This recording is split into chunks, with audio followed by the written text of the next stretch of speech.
Hola a todos y todas, mi nombre es Jorge Rodríguez y seré el profesor que dará la clase de cristianismo.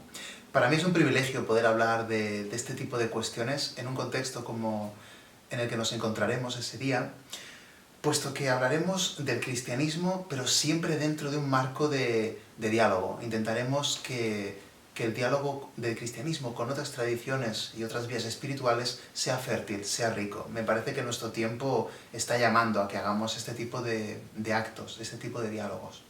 Eso no nos impedirá hacer, evidentemente, un recorrido histórico. Acudiremos a la época de Jesús y nos preguntaremos sobre el Jesús histórico, investigaremos un poco los orígenes del cristianismo y nos daremos cuenta que, más allá de la construcción simbólica o mitológica de la figura de Cristo, existe un personaje que a nivel histórico es innegociable, que existió sin ninguna duda, que es Jesús de Nazaret, un maestro de la ley, que es de alguna forma el fundamento del cristianismo, y sobre este fundamento va a nacer la nueva religión cristiana, que es la que nosotros vamos a estudiar.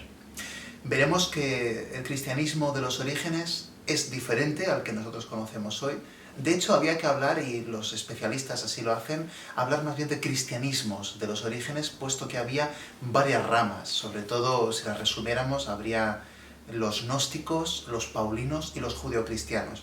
Finalmente son los paulinos los que triunfan. Y sin embargo, el resto de tradiciones, mejor o peor, siguen como una especie de bajo continuo en la historia de esta religión, y podremos ver en qué momentos de la historia despuntan esos cristianismos antiguos. Creo que será interesante, insisto, para el diálogo que queremos hacer. Veremos entonces que ese Jesús histórico va repensándose y se convierte en el Cristo de la fe, y ese Cristo de la fe es una figura central dentro de la espiritualidad oriental y occidental, pero sobre todo en Occidente, ¿no? Es como que el rostro de lo sagrado en Occidente es un rostro cristiano. Sin embargo, será muy interesante, tal y como hablaba en algún momento Raymond Panikkar, hablar del Cristo desnudo, el Cristo sin atributos, el Cristo sin túnicas, sin sandalias, el Cristo que no me lleva a una tierra o a una época, sino el Cristo universal. Es decir, hablar de lo crístico. Y esto será bastante importante en nuestra conferencia. Pues bien, hablaremos, como digo, del cristianismo que va evolucionando desde los orígenes y que en realidad, a un nivel de historia de las religiones, el cristianismo es interesante porque el acento lo está poniendo en la idea de que Dios se hace hombre para que el hombre pueda volver a Dios.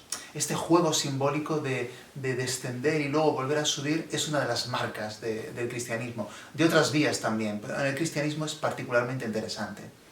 Parece sencillo y sin embargo esta idea está pensada y repensada mil veces, articulada de muchas formas. En ella entra en juego el tema de la Trinidad, sobre el cual me atreveré a decir 4 cosas, pero realmente es un tema muy complejo que daría para miles de seminarios. De hecho, el cristianismo lleva mucho tiempo, el cristianismo católico, por ejemplo, defendiendo la idea de la Trinidad, y si no está muy claro todavía es porque es difícil desde la razón. Por lo tanto, también invitaremos a abandonar un poquito a veces la razón, no para ser irracionales, sino para dejarnos llevar por otra forma de concebir las cosas, ¿no? Pues bien, este mensaje del cristianismo, este mensaje rico y complejo, va a tener su más fiel reflejo en las obras de arte, que por mi formación va a ser lo que más voy a enseñaros en esta sesión. Las obras de arte sagrado se valen de un lenguaje simbólico riquísimo que me encantará compartir con vosotros, porque desde otras vías espirituales veremos que hay una especie de lenguaje trascendente en donde el símbolo, que es algo suprarreligioso, se manifiesta constantemente.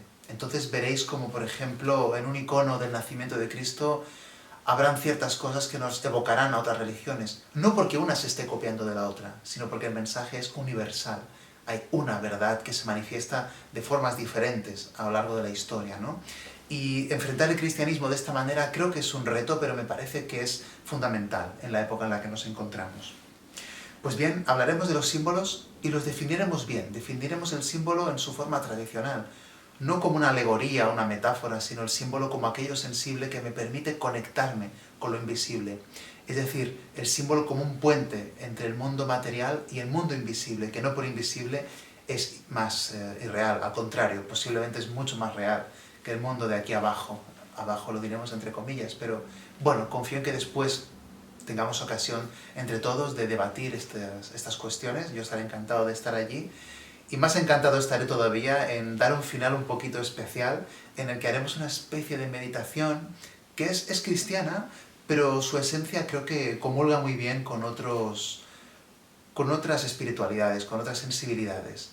Ya veréis a lo que me estoy refiriendo. Para eso tendréis que venir el día de la conferencia, para que todos juntos podamos hacer este cierre en el que va a haber una meditación, yo creo que bastante especial. Os espero, muchas gracias y hasta muy pronto.